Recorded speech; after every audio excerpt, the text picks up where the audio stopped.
धर्मराज पुष्पदंत नित्य कैलाश में जाकर भगवान शिव का अर्चन स्तवन वंदन करते थे। उनका बड़ा आदर था, वे महान शिव भक्त थे। इससे उनको कुछ अहंकार बढ़ गया, मैं बड़ा शिव भक्त हूँ। तो शंकर जी ने सोचा कि इनके अहंकार को थोड़ा चूर करना चाहिए।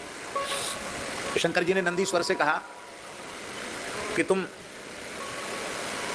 द्वार पर खड़े हो जाओ, मेरी बिना आज्ञा के कोई यहां प्रवेश न करे। जो आज्ञा भगवान। नंदीश्वर खड़े हो गए, पुष्पदंत जी आए। वो तो किसी से पूछते ही नहीं थे। छोटे लोग तो बेचारे फिर भी पूछते, बड़े लोग सोचते हमको कौन रोकने वाला है। जा रहे थे।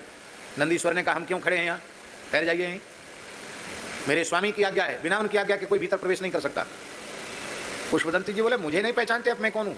हाँ पहचानता हूँ, पुष्पदंत हो तुम और कौन हो।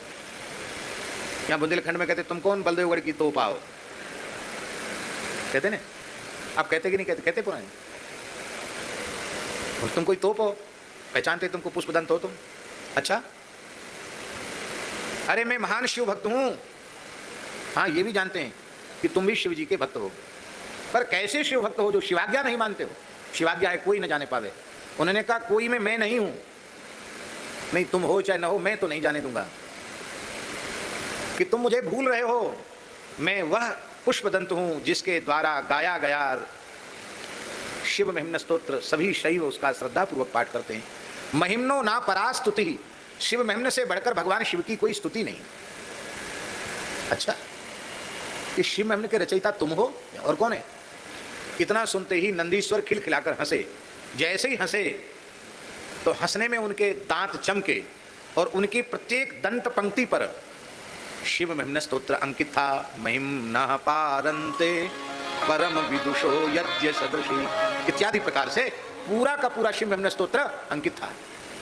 और कहा कि मैं इस स्तोत्र का सनातन काल से पाठ करता चला आ रहा हूं और तुम्हें अभी साल 2 साल प्रकट किए हुए स्तोत्र हुआ और तुम कहते मैं इसका रचयिता हूं। अरे शिव भक्ति से पवित्र अंतःकरण में, तुम्हारे अंतःकरण में इस स्तोत्र का प्रादुर्भाव हो गया। ये भगवान शिव का अनुग्रह है। इस अनुग्रह को विचार करके तुम अपने मन में धन्यता का अनुभव करो। तुम अहंकार कर रहे हो कि मैं शिव महिम्न नामक स्तोत्र का रचयिता हूं। पुष्पदंत का अभिमान नष्ट हो गया। वे आर्त भाव से भगवान शिव को पुकारने लगे। शंकर जी की आज्ञा हुई, नंदीश्वर अब वो निर्मल हो चुके हैं, उनको भीतर लाओ। बोलो भक्तवत्सल भगवान की।